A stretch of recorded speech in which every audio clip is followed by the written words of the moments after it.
Hello বন্ধুরা, আজকে আমি চলে এসেছি আবারও একটি নতুন ভিডিও নিয়ে। তো আজকে আমি তোমাদেরকে দেখাবো বম্বে কাট ব্লাউজ কিভাবে জুড়তে হয়। তো চলো ভিডিওটা স্কিপ না করে পুরোটা দেখবে। তো দেখো, তার জন্য আমি ব্লাউজটা পুরো কাটিং করে রেডি করে নিয়েছি। তো এই পার্টগুলো কিভাবে জুড়তে হয় তো সেটাই তোমাদের দেখাবো। আর যারা নতুন তারা কিন্তু অবশ্যই কমেন্ট করে জানিও বুঝতে না পারলে। তো চলো শুরু করা যাক ভিডিওটা। তো দেখো, প্রথমে আমাদের কি করতে হবে, মেন কাপড় আর লাইলিনের সঙ্গে জুড়ে নিতে হবে, না হলে কাপড়টা সরে যেতে পারে। তো দেখো, আমি টেকিং দেওয়ার জন্য খাপের নিচের পার্টটাকে নিয়ে মিডিল করে নেওয়ার পর দেখো 1 ইঞ্চি মার্ক করে আমি টেকিংটা দিয়ে নেব। তো তোমরা কিন্তু এইভাবেই করবে। তো দেখো, তারপরে সুই বসিয়ে কিন্তু আমি ডবল সেলাই করে নিচ্ছি, যাতে আমার একেবারে ডবল সেলাই হয়ে যাচ্ছে। এটা কিন্তু ডবল সেলাই দিলে আর খুলবে না, সেলাইটা বেশ মজবুত হবে।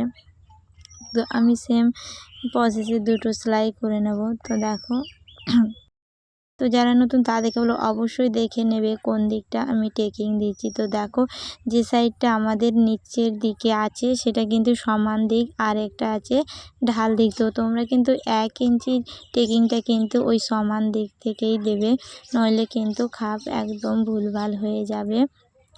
তো দেখো, আমি পুরোটা সেলাই করে নিয়েছি। তো এবার আমার খাপ তৈরি করতে হবে। তো দেখো, আমি দুটোকে এইভাবে বসিয়ে দেখে নিচ্ছি। তো দুটো পটির সরু সাইড দিক যেটা আছে, তো সেই দিকে সরু দিকের সঙ্গে সরু দিক বসিয়ে কিন্তু সেলাই দিতে হবে, নাহলে ডান দিক বাম দিক খাপের মাপ কিন্তু মিল করতে পারবে না। তো তোমাদেরকে বলবো তোমরা এইভাবেই বসিয়ে নিয়ে তারপরে করবে, তাহলে দেখবে একদম ভুল হবে না।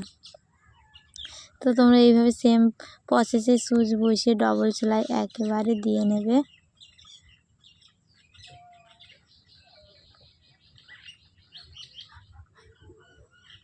তো দেখো, খাপটা দেখো কত সুন্দর হয়েছে, একদম কাপড় ছোট বড় হয়নি, একদম পারফেক্ট হয়েছে। তো দেখো, তোমরা কিন্তু এভাবেই করবে, তাহলে একদম খাপটা ঠিকঠাক চলে আসবে। তো দেখো, খাপটা তো রেডি করে নিয়েছি, এবার আমাদের খাপটা কোন সাইডে জুড়তে হবে। তো দেখো, আমাদের খাপ জুড়তে কিন্তু অনেক অসুবিধা হয়, আমরা অনেকে বুঝতেই পারি না যে খাপটা কোন সাইডে বসবে। তো দেখো, বগলের শেপ যেদিকে আছে সেদিকে কিন্তু একটাই শেপ আছে, আর সামনের সাইডে যেটা খাপ বসবে সেই সাইডে কিন্তু দুটো শেপ দেওয়া আছে। তো আমরা কিন্তু সেই সাইডেই কিন্তু খাপটা বসাবো। তো দেখো আমি কিভাবে বসাচ্ছি, তোমরা কিন্তু এভাবেই আলতো হাতে টেনে টেনে পড়বে, অতিরিক্ত টানলে কিন্তু কাপড় কুঁচকে যাবে। তো এটাও সেম প্রসেসে আমি ডবল সেলাই দিয়ে নিচ্ছি।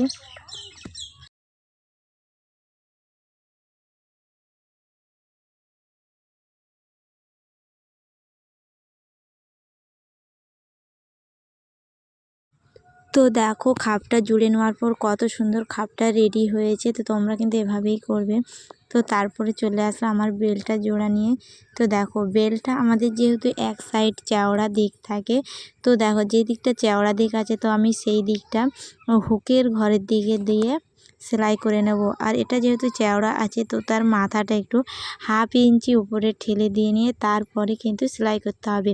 তো দেখো, সম্পূর্ণটা আমি সেলাই করে রেডি করে নিয়েছি। তো দেখো কত সুন্দর আমার এই ব্লাউজটা তৈরি হয়েছে, আর খাপটা কিন্তু ভীষণ সুন্দর হয়েছে। তো তোমরা কিন্তু এইভাবেই সেলাই করবে, তা দেখবে একদম পারফেক্ট তোমার ব্লাউজ খাপের মাপ বসে যাবে, কখনো কোনো দিনও ভুল হবে না।